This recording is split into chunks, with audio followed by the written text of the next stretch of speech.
അസഹ്യവും മാരകവുമായ ഉഷ്ണതരംഗത്തെ അതിജീവിച്ച് മെഡ്ജുഗോറിയയിലെ മരിയൻ സവിധത്തിലേക്ക് ഒഴുകിയെത്തുന്ന വിശ്വാസികളുടെ പ്രവാഹം ശ്രദ്ധ നേടുന്നു.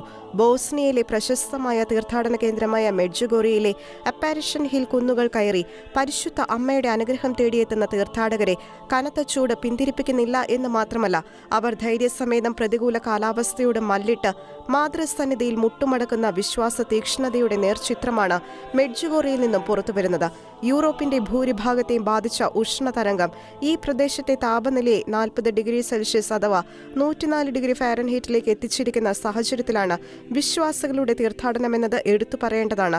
ജൂൺ 25-ന് മെഡ്ജുഗോറിയ മരിയൻ പ്രത്യക്ഷീകരണത്തിന്റെ 44ാമത് വാർഷികത്തോടനുബന്ധിച്ച് മെഡ്ജുഗോറിയയിലേക്കുള്ള വിശ്വാസികളുടെ എണ്ണത്തിൽ ഗണ്യമായ വർധനവാണ് ഉണ്ടായിരിക്കുന്നത്. മെഡ്ജുഗോറിയയിലേക്കുള്ള തീർത്ഥാടനങ്ങൾക്ക് യാതൊരു വിലക്കും ഇല്ലെന്നുള്ള വത്തിക്കാന്റെ നിഹിൽ ഒബ്സ്റ്റാറ്റ് നിലപാട് വ്യക്തമാക്കിയതും ഇവിടേക്ക് വിവിധ രാജ്യങ്ങളിൽ നിന്നുള്ള വിശ്വാസികളുടെ ഒഴുക്ക് വർദ്ധിക്കാൻ ഇടയാക്കിയിരിക്കുകയാണ്. International desk, Shekinah news.